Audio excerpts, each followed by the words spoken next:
Friends, BPSC class में आपका स्वागत है। आशा करता हूँ आप सभी अच्छे होंगे और स्वस्थ होंगे। तो चलिए हम बात करते हैं 69वीं बीपीएससी के बारे में। जो नोटिफिकेशन आया है कल रात को ही, उसके बारे में हम लोग पूरा इसके बारे में जानने की कोशिश करते हैं क्या है। इस पूरे नोटिफिकेशन को हम लोग लाइन बाय लाइन पढ़ेंगे और चीज़ों को समझेंगे कि इसमें क्या कुछ नया है और क्या पुराना है। तो चलिए देखते हैं। और जो लोग भी चैनल पर नए आ रहे हैं, अब चैनल से आप जुड़ जाइए, इसे सब्सक्राइब कर लीजिए और ज़्यादा से ज़्यादा अपने दोस्तों तक से शेयर कर दीजिए, ताकि अब इस पर जो है आपको लाइन बाय लाइन डेली आपको कुछ ना कुछ नया वीडियो मिलते ही रहेगा। और मैं जो है जल्द से जल्द इसके टॉपिक पे कौन सा बुक पढ़ाना चाहिए, क्या स्कोर करना चाहिए और कौन सा इसके लिए सेट आपको लगाना चाहिए, मैं उसके लिए एक डिटेल्स वीडियो लेके आऊँगा। तो आप चैनल से जुड़े रहें। तो चलिए हम लोग शुरू करते हैं। 69 जो है बीपीएससी के लिए नोटिफिकेशन पढ़ना स्टार्ट करते हैं। तो पहले आप देख लीजिए, यहाँ से 69 के लिए है। अब बात करते हैं कि इसमें क्या कुछ नया है और क्या इसमें पुराना है। तो जब आप देखेंगे कि यहाँ पे फर्स्ट लाइन में उन्होंने ये लिखा है कि सामान्य प्रशासन विभाग बिहार सरकार के द्वारा विभिन्न विभागों को अलग अलग सेवाओं सर्वगों के लिए प्राप्त रिक्तियाँ आरक्षण कोटिवार के आलोक में अधियाचना भेजी गई है। यदि अधियाचना सुना 69वीं बीपीएससी पीटी परीक्षा के माध्यम से नियुक्त करने हेतु सेवा निम्नांकित सारणी 1, यानी कि यहाँ पे सारणी 1 और सारणी 2 में दर्शाया गया। यानी कि कहने का ये तात्पर्य है सिंपल सा कि इस बार आप सारणी 1 देखेंगे और नीचे आपको सारणी 2 दिखेगा। यहाँ पे आपको सारणी 2 दिखेगा, यानी कि इसमें इस बार 2 है। यानी कि जो बीपीएससी में जो पहले का पोस्ट वो तो है ही हैं, इस बार जो है जो जैसे सीडीपी हो गया या 7th लेवल का जो है, यानी कि 9th लेवल का जो है पेमेंट, उसको भी लागू किया गया। यानी कि जो बीपीएससी पहले अलग से लेता था अब उसको कंबाइंड कर दिया, कहने का ये मतलब है। तो चलिए इसमें देख लें कि इसमें क्या कुछ नया है। तो पहले आप देखेंगे कि इसमें एसडीएम का पोस्ट नहीं है, इसमें आपको डीवाईएसपी का पोस्ट नहीं है, यानी कि आपको ये दोनों पोस्ट देखने को नहीं मिलेगा। तो इसमें कौन कौन से पोस्ट है, तो आप यहाँ एक लाइन से जब देखेंगे तो आपका जिला समादेष्टा है, यानी कि गृह विभाग में विशेष शाखा के लिए राज्य सरकार द्वारा सहायक आयुक्त है, यानी कि वाणिज्यिक कर विभाग में। यानी कि आपको इस टाइप के सारे पोस्ट यहाँ पे मिलेंगे जो मेन पोस्ट होते हैं। जैसे अगर देखा जाए एसडीएम के लिए, जिसके लोग ज़्यादा फॉर्म फिलअप करते हैं और जो पहले से जॉब में हैं वो चाहते हैं कि मुझे एसडीएम मिले या डीवाईएसपी मिले, वो इस बार पोस्ट नहीं है। लेकिन हाँ, ये अक्सर ये देखा गया है कि बीपीएससी जब भी फॉर्म निकालता है उसके पोस्ट कम होती हैं या ज़्यादा होती हैं, वो बाद में क्या है वो कुछ जो है ऐड ऑन करता है, यानी कि हमेशा वो कुछ ना कुछ ऐड करता है। तो आपको निराश नहीं होना है, आपको आपके एक सीट से मतलब होना चाहिए। बाकी ज़रूरी नहीं कि आपको एसडीएम ही मिले या डीवाईएसपी मिले, आपको जो मिल रहा है आप उसके लिए मेहनत करें। नेक्स्ट टाइम आप एसडीएम और डीएसपी के लिए कर लीजिएगा, लेकिन फ़िलहाल आप जो है इस चीज़ के लिए देखें कि आपके लिए आया है पोस्ट, आपको फॉर्म भरना है, एग्ज़ाम देना है, निकालना है और एक नौकरी लेना है। चलिए आगे देखते हैं। ये हो गया टोटल आपका। हाँ, बात करते हैं टोटल पोस्ट की कितना है। तो आप देखेंगे सारणी 1 में आपको 235 पोस्ट है। यहाँ पे आप देखेंगे सारणी 1 में 235 पोस्ट है। अब बात करते हैं हम सारणी 2 के बारे में। तो यहाँ देखेंगे सारणी 2, यानी कि आपको इसमें सीडीपीओ वगैरह का जो पोस्ट है वो जोड़ दिया गया है। कुल पद कितने हैं, तो आप देखेंगे यहाँ पे 10 है, 9 है, 10 है, 1 है। और आपका वित्तीय प्रशासनिक पदाधिकारी एवं समकक्ष वित्त विभाग का आपके यहाँ पे टोटल 100 पोस्ट है। तो इस तरह से आपको सारणी 1 और सारणी 2 मिला के देखेंगे तो यहाँ पे टोटल 111 है। यानी कि कहने का मतलब है कि आपको 111 यहाँ हो गया और बात करते हैं ऊपर में 235 हो गया। यानी कि आप देखेंगे लगभग आपको आपके पास 346 पोस्ट अभी आपको दिख रहे हैं और इसमें बढ़ने की आशंका है और बढ़ेगा भी, आप इस चीज़ को मान के चलिए। तो चलिए आगे देख लेते हैं कि इसमें क्या कुछ और जुटा है। तो आपको पता है कि प्रारंभिक प्रतियोगिता परीक्षा के लिए जो आपने भरा है आपको पता है। जो नए हैं मैं उनके लिए बता रहा हूँ कि उनको स्नातक अथवा समतुल्य परीक्षा में उत्तीर्ण होना अनिवार्य है। ठीक है, अब बात करते हैं क्या ऑप्शन हटा है। अगर आप सारणी 1 प्लस सारणी 2 का बात करेंगे तो जी हाँ, ऑप्शनल नहीं हटा है। तो आप कहें कि पिछले बार तो बात हुआ कि ऑप्शन हट जाएगा और ऑब्जेक्टिव भी हुआ है 68 में, तो वो आप बात करते हैं सारणी 1 के लिए, क्योंकि इससे पहले बीपीएससी सारणी 1 लिया था, यानी कि उसमें आपको ऑब्जेक्टिव के रूप में ऑप्शन मिले थे। लेकिन जब आप सीडीपीओ देंगे, यहाँ पे आप देखिए इस चैनल में, जब आप सीडीपीओ का एग्ज़ाम देंगे, यानी कि इसी एग्ज़ाम एक ही होगा, सारणी 1 और सारणी 2 का जो एग्ज़ाम है एक ही बार में होगा। लेकिन जब आप दोनों का प्री क्वालिफाई करेंगे, जब मेंस में जाएंगे, तो आपको यहाँ पे ऑप्शनल चुनना होगा। ऑप्शन में क्या है आप देख लीजिए, किसी मान्यता प्राप्त विश्वविद्यालय से स्नातक डिग्री एवं वैकल्पिक विषय, यानी कि गृह विभाग, मनोविज्ञान, समाजशास्त्र, समाज कल्याण, इनमें से किसी एक विषय का चयन मुख्य परीक्षा के लिए करना होगा। यानी कि अगर आप देखें तो सारणी 2 के लिए अभी आपका जो ऑप्शन है, यानी कि लिखने वाला, वो आपका हटा नहीं है। अगर आप सारणी 1 के लिए करेंगे तो उसमें आपको ऑब्जेक्टिव के ग्रुप में ऑप्शन हट चुका है, लेकिन आपको यहाँ पे सारणी 2 के लिए आपको देना पड़ेगा। तो चलिए आगे देख लेते हैं अब क्या है।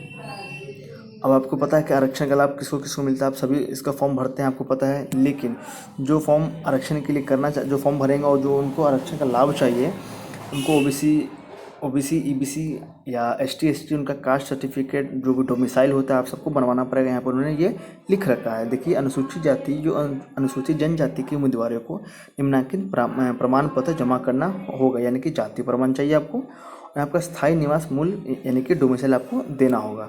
वही बात करते हैं यहाँ पे ओबीसी और ईबीसी के बारे में, तो उनको भी यहाँ पर ना क्रीमी लेयर यानी कि नॉन क्रीमी लेयर का जो सर्टिफिकेट है उनको ये बनवाना होगा। और उन्होंने डेट भी दे रखा है कि जो आप फॉर्म जब से फॉर्म अप्लाई होगा तो आप उसके बीच में ही देना है, ये नहीं कि आप उसके बाद या पहले का हो सकता है पर बाद का नहीं चलेगा। यानी कि एक तरह से आप मान सकते हैं कि क्रूशियल डेट जिसको कहते हैं कि फॉर्म भरने का तारीख उन्होंने दिया है 7 तारीख को, यानी कि 15 तारीख को एग्ज़ाम मान ले फॉर्म भरना है, तो आप इसके बीच से लेके लास्ट जो फॉर्म भरने का डेट है उस बीच में आप बना लीजिए। और आप इस चीज़ के लिए तत्पर रहेंगे, ये नहीं कि सिलेक्शन होने के बाद जब आपको दिखाने के लिए बोला जाए तो आपके पास नहीं हो, तो ये काफ़ी दुख होता है। तो आप इस चीज़ का पहले ध्यान रख लेंगे और एक एक चीज़ को नोटिफिकेशन मैं टेलीग्राम पे डाल दूंगा, आप वहाँ से जाकर पढ़ लीजिएगा। वैसे मैं आपको बता भी रहा हूँ डिटेल में चीज़ों को, तो आप ध्यान से सुनिए और कॉपी पे नोट डाउन करते चले। तो चलिए बात करते हैं आगे। अब बात करते हैं उम्र सीमा के लिए। आपको पता है कि 20, 21, 22 यानी कि आपको यहाँ पे स्टार्टिंग हो जाएगा और अधिकतम जाएगा 37 वर्ष। अगर आप आरक्षण जोड़ते हैं तो आपको 40 या 41 चला जाएगा। चलिए अब बात करते हैं कि शारीरिक क्षमता क्या है। तो आपको पता है कि 5 फीट 5 इंच चाहिए और न्यूनतम छाती की माप आपको बिना फुलाए 32 है, यानी कि ये सब होता है डीवाईएसपी के पोस्ट के लिए। अब बात करते हैं शुल्क कितना लगेगा। तो आपको यहाँ पे देख सकते हैं, यहाँ पे आपको 600 रुपये लगेगा और अनुसूचित जाति और जनजातियों के लिए 150 रुपये लगेंगे। तो चलिए आगे बात करते हैं कि पेपर 1 में क्या आने वाला है। यहाँ देखेंगे प्रारंभिक परीक्षा भाग 1 के लिए एकीकृत संयुक्त प्रारंभिक प्रतियोगिता परीक्षा समान अध्याय विषय की होगी, जिसके सभी प्रश्न बहुविकल्पीय होंगे, यानी कि ऑप्शन तो होगा ही होगा। परीक्षा की अवधि आपको 2 घंटे ही दिए जाएंगे, कुल अंक आपको 150 ही होंगे। अब बात करते हैं नेगेटिव नंबर की। तो प्रारंभिक परीक्षा में गलत उत्तर के लिए नकारात्मक अंक यानी कि नेगेटिव मार्किंग किया जाएगा। और बात करते हैं कितना का सिलेक्शन होगा। तो यहाँ पे दिखाया गया है 10 गुने का सिलेक्शन आपको किया जाएगा, यानी कि 346 पोस्ट है तो आपको 346 से फिलहाल तो आपको 10 गुना कर लीजिए, 1 जीरो आप लगा सकते हैं। चलिए आगे बात करते हैं कि इसमें क्या क्या पूछा जाएगा। तो आप सभी को इसका सिलेबस पता है, आप सिलेबस को एक बार गो थ्रू कर लेंगे, लेकिन प्री के लिए उतना नहीं गो थ्रू करना पड़ता है, क्योंकि आप सभी को पता है कि जीके जीएस पूछना पड़ेगा, मैथ पूछेगा, रीजनिंग, अब तो पिछला बार से रीजनिंग भी पूछा जा रहा है, तो आप इसको ध्यान में रखेंगे। लेकिन उसमें उन्होंने बता रखा है कि बिहार के इतिहास, प्रमुख विशेषता, सामान्य भूगोल, बिहार के भौगोलिक दृष्टिकोण, नदियाँ, भारत का राज्य व्यवस्था, इनके जो जीके जीएस में पूछा जाता है आपको पूरा आपको पढ़ना है। अब बात करते हैं रीजनिंग के लिए। हाँ, पिछले बार रीजनिंग भी आया है और मैथ आपको पता है 10 आता है, तो दोनों मिक्स करके 10 क्वेश्चन आते हैं, तो आप दोनों को भी पढ़ेंगे। चलिए अब बात करते हैं कि आगे की फॉर्म का डेट कब से कब क्या है। आगे यहाँ पर डेट के बारे में बात करते हैं कि एग्ज़ाम का डेट परीक्षा का डेट क्या है। तो ऑनलाइन आवेदन भरने की प्रारंभिक जो तिथि है आपका 15/7/2023 है। इस चीज़ को ध्यान से रखेंगे, 15/7/2023 कब तक का डेट है आपके पास। तो 5/8/2023 का, 5/8/2023 का आपके पास ये डेट रहा। तो 15/7 से लेके आपके पास हो गया 5/8 तक, इसी को ध्यान में रखेंगे। और कोशिश करेंगे कि 15 तारीख को ना भर के, क्योंकि बहुत सारे ऐसे डिटेल्स है, बहुत बच्चे होते हैं कि फॉर्म में गलती कर लेते हैं, कुछ उनको नहीं पता होता है, तो कुछ दिक्कत हो जाती है। तो आप कोशिश ये करें ना कि कम से कम 20 तारीख को स्टार्ट कर दें फॉर्म भरना, क्योंकि बहुत सारे जो चैनल है वो आपको बताएंगे कैसे फॉर्म भरा जाता है। आप भी जब किसी से बात करेंगे तो आपको पता चल पाएगा कि क्या भरना है क्या नहीं भरना है। तो जो फर्स्ट टाइम होते हैं उनको थोड़ा दिक्कत होता है, जो पहले का एक्सपीरियंस उनको बताने की कोई ज़रूरत नहीं है। तो आप इसी को डेट याद रखेंगे, 15 तारीख से आपको भरना एग्ज़ाम के लिए आपका फॉर्म भरा जाएगा। अब आगे बात करते हैं इसमें क्या अब इम्पोर्टेंट आपको, तो वो तो आपको पता है कि इसके आगे कुछ है नहीं, मैंने आपको सारा बता दिया है। बस आपको फॉर्म भरने की जो डेट है आपको 15/7 है। एग्ज़ाम का फीस आपको 600 रुपये लगेंगे। और मैं इसके बारे में एक पूरा डिटेल वीडियो लेके आऊँगा कि कौन सा बुक पढ़ाना चाहिए, क्या स्कोर कहाँ से आएगा क्वेश्चन, ये किस बुक को आप पढ़ें कि वहाँ से क्वेश्चन फंसने के ज़्यादा चांसेस हो सकते हैं, क्योंकि एग्ज़ामिनर हमेशा क्वेश्चन को कुछ अलग अलग ढंग से वो सेट करता है। और बहुत सारे बुक आप जब पढ़ेंगे तो आपको बहुत सारे क्वेश्चन आपको टैकल हो जाएंगे, पर कुछ ही क्वेश्चन ऐसे होते हैं जो टैकल नहीं हो पाते हैं। तो आपको उसके लिए ऑथेंटिक बुक पढ़ना पड़ेगा, जो सबसे हाईलाइटेड बुक है आपको वो पढ़ना पड़ेगा। और आप इस बार एनसीईआरटी पे आप फोकस ज़्यादा करेंगे, आप इस बार एनसीईआरटी पे आप ज़्यादा फोकस करेंगे। मैं उसके लिए आपको वो बुक भी बताऊँगा, और करंट अफेयर्स कहाँ से पढ़ना आपको वो भी बताएंगा। तो मैं पूरी जो इसका एग्ज़ाम के बारे में है, मैं पूरा डिटेल्स वीडियो लेके आऊँगा कि कौन सा बुक पढ़ें, क्या छोड़ें क्या नहीं करें, क्योंकि आपके पास मात्र 3 मंथ ही समय बचेंगे। आप इसी को ध्यान में रखेंगे, आप 90 दिन का ही समय मान के चलेंगे, क्योंकि आपके पास 90 दिन ही बचेगा। 1-2 दिन आप ऐसे कर सकते हैं, पर आप इस चीज़ को ध्यान दे दें कि आपके पास 90 दिन है और इसमें सेलेक्टेड चीज़ पढ़ें।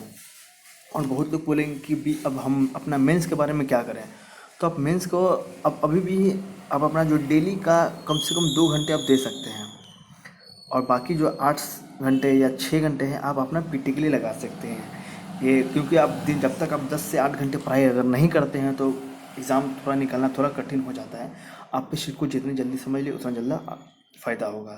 तो आई होप कि आपको ये वीडियो समझ में आया होगा और आपको ये वीडियो अच्छा लगा होगा। और जो लोग चैनल पर नए आ रहे हैं प्लीज़ चैनल को सब्सक्राइब कर दें और इसे शेयर करें, ताकि और भी लोगों को इसका बेनिफिट मिल जाए।